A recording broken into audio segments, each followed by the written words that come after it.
जी अब्बू जान आया। हम हमारे बेटे को आगे की पढ़ाई के लिए बाहर भेज रहे हैं ताकि वो खुद पढ़ लिख कर बड़ा आदमी बन सके और हम सबका नाम रोशन कर दिया। जुम्मन बाबू, बाहर पढ़ाई के लिए भेजने का खर्चा तो बहुत है, लेकिन जो कुछ कमाया अपने बच्चों के लिए ही कमाया है, इसलिए हम अपनी सारी कमाई झोंक देंगे, लेकिन पढ़ाएंगे उसे हर हाल। अरे वाह मालिक, ये तो बड़ी अच्छी बात है। वो क्या है ना, विदेश की और यहाँ की पढ़ाई में बहुत फर्क है। क्या कहते हो जुम्मन बाबू? नहीं मालिक, ये तो गलत बात है, हमको तो ऐसा नहीं लगता। अरे तुम्हें क्या लगता है? अरे तुम देहाती गरीब आदमी, तुम्हें क्या मालूम? और मैं भी कहा बहस के आगे भीख में जा रहा हूँ। खैर, ये तुम ये बताओ कि तुम अपने बच्चे का दाखिला कहाँ करा रहे हो? मालिक, ये नजदीकी में कॉलेज है, उसी में दाखिला करा रहे हैं। अरे सईद बाबू, तुम भी तो कुछ बताओ, कहाँ दाखिला ले रहे हो, क्या पढ़ाई करने वाले हो? मालिक यहीं पास में अपने शहर का एक अच्छा कॉलेज है जहाँ अलग किस्म की तालीम दी जाती है और तालीम के साथ तरबियत पे भी खास ध्यान दिया जाता है। अरे ये रे सच्चा कॉलेज रे, वरना तुम तो अपने बाप की तरह नौकर ही। चलो जल्दी जल्दी काम पे लग जाओ, मेरे बच्चे की बाहर जाने की तैयारी मुकम्मल करो। जाओ। जी मालिक। अरे भाई लोग, तुम्हारा भाई दाऊद बाहर जा रहा है पढ़ाई करने के लिए, दुआओं में याद रखना। और बताओ तुम्हारे लिए क्या क्या लाऊं? अरे रहने दे कंजूस, यहाँ पर तू एक चाय भी नहीं पिलाता और वहाँ की बात कर रहा है।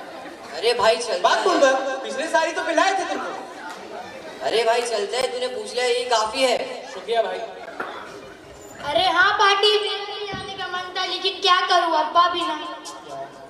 भाई तू वहाँ जाने के बाद नमाज रोजे की पाबंदी करते रहना और तिलावत तो बिल्कुल नहीं छोड़ना। अरे बिल्कुल भाई बिल्कुल, मैं तो 5 वक्त की नमाज मस्जिद में जाकर पढ़ूंगा। भाई जनाब जी ने जो बताया उसे ध्यान में रखना, उन लोगों का सब कुछ उलट पुलट है, कहीं उसमें घुल मिल मत जाना।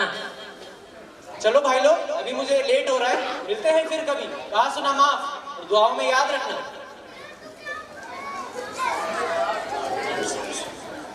अरे शमसू भाई, सुलेमान पाशा अपने बेटे की आला तालीम के लिए उसे बाहर भेज रहे हैं। अरे हाँ, बड्डे लोग, बड़ी बात है।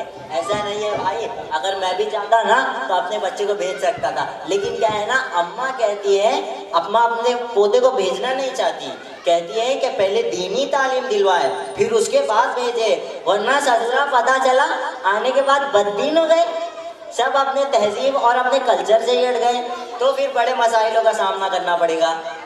चलो खैर, हम तो अल्लाह से यही दुआ करेंगे सुलेमान पाशा के बेटे का आना जाना आसान करें इंशाल्लाह, आमीन। 4 साल बाद।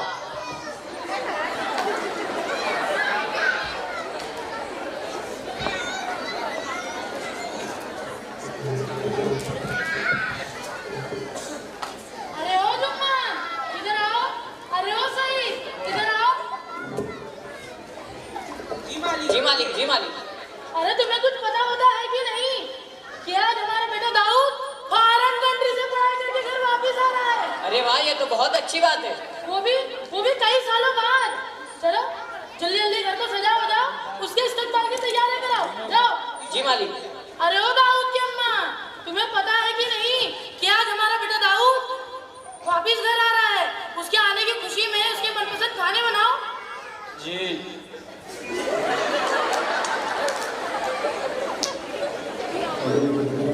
या अल्लाह, आज का दिन क्या ही खुशी का दिन है। कितने दिनों बाद मेरा बेटा दाऊद घर वापस आ रहा है। आज सब खुश है, उसने हम सब का नाम रोशन कर दिया। या अल्लाह, तेरा शुक्र है। अरे सुलेमान पाशा, आज आपका बेटा घर वापस आ रहा है। जी, ये तो बहुत खुशी की बात है, आपके बेटे ने हम सबका नाम रोशन कर दिया, कामयाबी के साथ पढ़ाई कर कर घर वापस लौट रहा है, इसलिए हम सब आपकी खुशी में शामिल होकर उसकी मुलाकात के लिए आए हैं। माशाल्लाह माशाल्लाह, अच्छा किया। सुलेमान पाशा खुश हुआ, जज़ाकल्लाह। भैया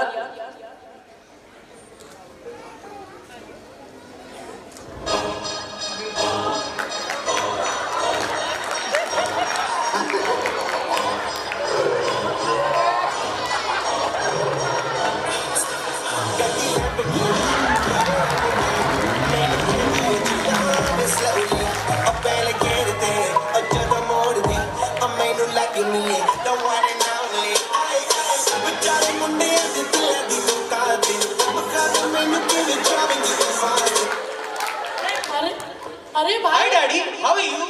अरे भाई ये क्या बवाल कर रहा है?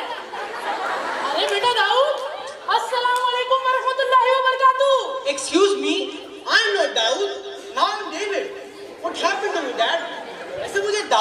मत बुलाया करो। Now I am David. और ये कौन है तू? डोर पे क्यों खड़ा है? और अब्बा, इतने सारे लोग ये हमारे घर में क्या कर रहे हैं? इनका कोई घर बार नहीं है क्या? And Daddy, where is Mummy? You know I'm so tired. Please मेरे लिए one गर्मा गर्म pizza and one cappuccino, please. ओ मोरी मैया, भेजे तो दाऊद थे, डेविड बन के आया है। चना बोए मटर निकला है। मालिक, आप कुछ बोले कि नहीं? ये हाँ, कैसी बेटा। बदसलूकी कर रहा है? हाँ बेटा, मैं भी हैरान हूँ। बड़ा दाऊद, मैं आपसे बात कर रहा हूँ। बड़ा दाऊद, आप ऐसा कैसे कर सकते हो? आप इस तरह अपने पड़ोसी और अपने दोस्तों के साथ बदतमीजी कैसे कर सकते हो? बेटा ना सलाम ना कलाम, ऐसे ही आप आए और अब अपना नाम डेविड बता रहे हो। Oh, David, what emotional? आप भी जुम्मन अंकल क्या इमोशनल हो रहे हो? क्या वही पुरानी घिसी पिटी बातें कर रहे हो? देखो, अब मैं ना आपकी इस कल्चर से और आपकी ऐसी बासरोपैर की बातें सुन सुनकर थक चुका हूँ। अरे डैड, देखो दुनिया कहाँ की कहाँ पहुँच चुकी है। वहाँ देखो, हमारे अमेरिका में। अरे वाह, तुम्हारा अमेरिका। हमारे अमेरिका में लोग चांद तक पहुँच चुके हैं और आप लोग अभी भी वही इस्लामी तहजीब के पुरानी बातों को लट्टू तोते की तरह रटे जा रहे हैं। दाऊद, आप ये कैसी बात कर रहे हैं? आपके अब्बूजान और हम सब ने आपके आने की खुशी में आपके इस्तकबाल के लिए सब तैयारियां की है, पूरा घर सजाया है और आपके अम्मीजान ने आपके मन के पसंद का खाना बनाया है और मोहल्ले पड़ोस के लोग आपके इस्तकबाल के लिए, आपसे मुलाकात करने के लिए हमारी इस खुशी में शामिल हुए हैं, क्योंकि आप फॉरेन से आला तालीम हासिल करके हम सब का नाम रोशन करके एक अच्छा इंसान बनकर आए हैं। ना सलाम ना कलाम, मान ना मान, मैं तेरा मेहमान। अच्छा, तो हमारे आने की खुशी में आप लोग ने पार्टी भी रखी है? अरे हटो तो, चलो डैडी लेट्स पार्टी। ठहरो जरा, पार्टी तो शाम में है। अच्छा, excuse me. Hello hello David, how are you bro? Hello hello David, how are you? Hi bro, I am fine. David, मुझे तुम्हारी एक मदद की जरूरत है। अरे बिल्कुल भाई, बताओ क्या हेल्प कर सकता हूँ मैं तुम्हारी? डेविड, अनफॉर्चुनेटली मेरे मॉम और डैड का एक्सीडेंट हो गया है और मैं आउट ऑफ द टाउन हूँ और यहाँ नेटवर्क का भी इशू है। क्या तुम प्लीज मारिया के अकाउंट में कुछ पैसे ट्रांसफर कर सकते हो? मारिया के अकाउंट में? अरे बिल्कुल।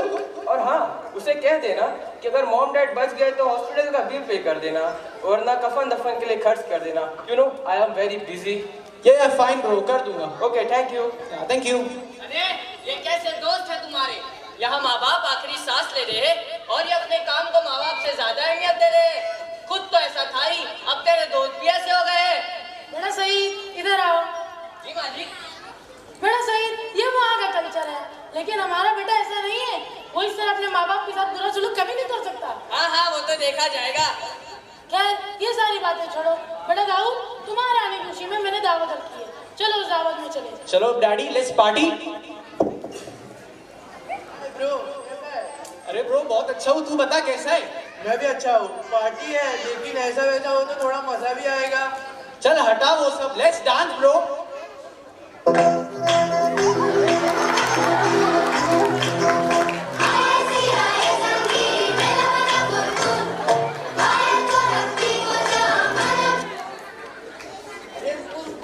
शर्म आया है कि नहीं? यहाँ सब अब्बा दादा लोग खड़े हुए हैं, ये सब अच्छा नहीं लगता। क्या अच्छा क्या गलत, ये सब गुनाह काम है, अल्लाह नाराज हो जाएंगे। अच्छा। चल बता ना, ये पार्टी है, पार्टी में डांस है, नहीं तो मजा नहीं। हाँ हाँ ठीक कह रहा है भाई, जल्द से जल्द गाना प्ले कर। अरे ये सब जाए भाड़ में, बडीज लेट्स डांस।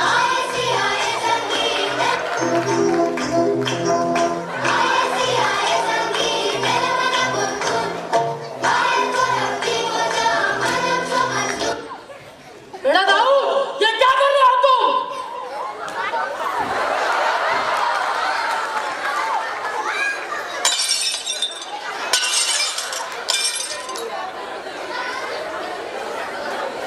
डैडी, आपने अपने लखते जिगर के ऊपर हाथ उठाया।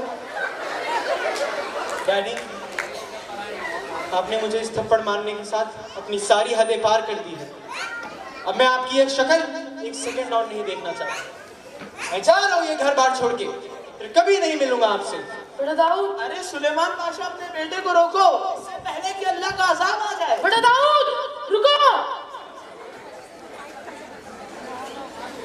दाऊद,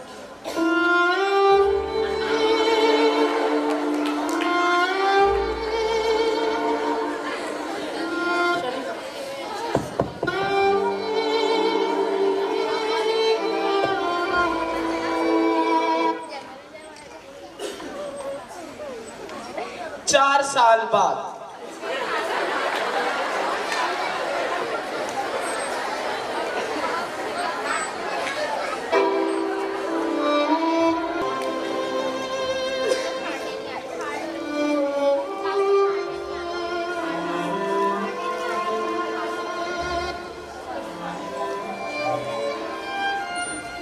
है अल्लाह, इस शख्स को किस अमल की सजा मिल रही है।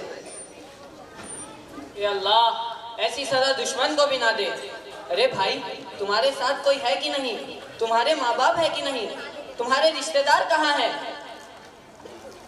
अरे भाई, ऐसा नहीं है कि मेरा इस दुनिया में कोई नहीं है, बहुत है मेरे, पर अफसोस शायद वो मेरे बारे में जानते नहीं। ऐसा क्या हादसा हो गया तुम्हारे साथ? भाई, दरअसल अपनी इस हालत के लिए मैं खुद जिम्मेदार हूं। सुनो सुनो मेरी उजड़ी हुई दास्तान। मेरे माँ बाप ने मुझे नहीं छोड़ा, बल्कि मैंने खुद अपने माँ बाप का साथ छोड़ दिया। मैंने अपनी तहजीब को छोड़ा, अपने मजहब को छोड़ा, हत्ता तक कि अपने प्यारे दोस्तों तक को छोड़ दिया, सिर्फ और सिर्फ इसलिए ताकि मैं अपनी जिंदगी अपनी मर्जी के मुताबिक गुजार पाऊंगा। गफलत में डूबा मैं ये कभी समझ ही नहीं पाया कि कब मैं गुमराह हो गया। मैं भूल गया कि मेरे माँ बाप ने मेरे लिए हर वो कुर्बानी दी जो मेरे कामयाब होने के लिए जरूरी थी। चाहे वो मेरे अम्मी का रात रात भर जागकर अपनी नींद कुर्बान करना हो, या फिर वो मेरे अब्बू का दिन को दिन न समझना, रात को रात न समझना और अपनी खून पसीने की मेहनत एक करके मेरे लिए पैसा कमाना ताकि मैं कामयाब हूं। ऐसा नहीं है कि मेरे अम्मी अब्बू की मेहनत रायगा। मैं कामयाब हुआ, बहुत कामयाब हुआ, पर दुनिया की इन रंगीनियों में इस तरह डूब गया कि मैंने अपने माँ बाप की सारी कुर्बानियों को भुला दिया। मैं भूल गया कि उन्होंने मेरे लिए कितनी कुर्बानियां की हैं। माई लाइफ, माई रूल्स और मगरिबी तहजीब के अंदर ऐसा गर्क हुआ कि मेरा वापस जाना बहुत मुश्किल था। अगर यह हादसा मेरे साथ नहीं हुआ होता भाई, तो शायद मैं कभी अपने माँ बाप की ओर वापस ना लौट पाता। मैं तो तबाह हो गया, मैं बर्बाद हो गया। मेरी बीवी बच्चों ने मेरा साथ छोड़ दिया, मुझे मेरी नौकरी से निकाल दिया गया, और वो दोस्त जो कसमें खाते थे जिंदगी भर मरते दम तक यारियां निभाने का, उन्होंने तक मेरा साथ छोड़ दिया। इन टेंशन के साथ जब मैं फ्रस्ट्रेट होकर खुद की जान लेने की कोशिश की, तो बुज़दिल में खुद की जान तक न ले पाया। फिर जाके खुदा ने मुझे इस बीमारी में मुब्तला किया, और तब जाकर कुछ अकल आई और जिंदगी की हकीकत समझ आई। पर अफसोस शायद अब बहुत देर हो चुकी है। शर्म आती है मुझे अपने किए पर। अरे भाई, किस मुंह से जाऊंगा अपने बाप से मिलने, किस इज्जत से मिलूंगा अपने दोस्तों से। शर्म आती है मुझे अपने ऊपर, पछतावा है अपने काम का। मैं तो बर्बाद हो गया। या खुदा, अब तू ही मेरी मदद कर सकता है। या खुदा। बेटा, इस दुनिया में माँ बाप से ज्यादा रहमदिल कोई नहीं। तुम यही करो, अपने माँ बाप से मिलो, कहो उनसे मैं शर्मिंदा हूँ अपने किए हुए करतूतों पर, शर्मिंदा हूँ, आजिज़ आ चुका हूँ, मुझे माफ कर दे। कसम खुदा तुम्हारे माँ बाप अपने बाहों को फैलाकर तुम्हें ऐसे सीने से लगाएंगे जैसे बचपन में उन्हें तुम्हें पाल पोस कर बड़ा किया था।